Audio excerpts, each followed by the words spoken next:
ഈ വർഷവും നമ്മുടെ ചതുരപ്പയർ ഉണ്ടായിട്ടുണ്ട് കേട്ടോ. സാധാരണ ഈ നവംബർ ഡിസംബർ സമയങ്ങളിലാണ് ചതുരപ്പയറുണ്ട്. അതായത് തണുപ്പ് കാലാവസ്ഥയിൽ മാത്രമാണ് ചതുരപ്പയറുണ്ടെന്ന്. എല്ലാവർക്കും ഇതിൻ്റെ തോരനൊന്നും ഇഷ്ടപ്പെടത്തില്ല, ഇതിനൊരു ടേസ്റ്റിനൊരു വ്യത്യാസമുണ്ട്.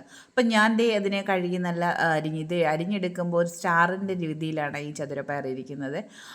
പക്ഷേങ്കിൽ ഞാൻ ഇതിന് തോരൻ വെക്കുമ്പം ശക്കലം ഇഞ്ചിയും കൂടെ അരിഞ്ഞിട്ട് ആണ് ചെയ്യുന്നത്. അപ്പോൾ ആ ടേസ്റ്റ് ഒന്ന് മാറിക്കിട്ടും. നമ്മൾ കാബേജിനൊക്കെ ഇഞ്ചി ഇടത്തില്ലേ എന്ന് പറഞ്ഞ പോലെ ചതുരപ്പയറിനുമൊക്കെ ഇഞ്ചി ഇട്ടിട്ട്. അപ്പം ഞാൻ ചുമന്നുള്ളി സാധാരണ ചതയ്ക്കും പെട്ടെന്ന് ഉണ്ടാക്കുന്നതായതുകൊണ്ട് ചുമന്നുള്ളിയൊക്കെ അരിഞ്ഞിട്ട് പച്ചമുളകും എല്ലാം കൂടെ അരിഞ്ഞിട്ട് വഴറ്റി അതിനകത്തോട്ട് നമ്മുടെ ജീരകവും തേങ്ങയും മഞ്ഞൾപ്പൊടിയും എല്ലാം കൂടി ഇട്ടൊന്ന് ചതച്ചിട്ട് നമ്മൾ ഈ കടു വറുത്തതിനകത്തോട്ട് ഇട്ട് നന്നായിട്ട് വഴറ്റിയെടുക്കും കേട്ടോ. അതിനകത്തെ വെള്ളമൊക്കെ വലിച്ചെടുത്തതിന് ശേഷം നമ്മൾ ഈ ചതുരപ്പയറും കൂടെ ഇതിനകത്തോട്ട് ഇട്ട് ഇളക്കി ഉപ്പും കൂടി ഇട്ട് മൂടി വെച്ച് നന്നായിട്ട് വെള്ളം ഒഴിക്കത്തില്ല, ആവി കയറ്റി വേവിച്ച് നമ്മൾ തോരനാക്കി എടുക്കും.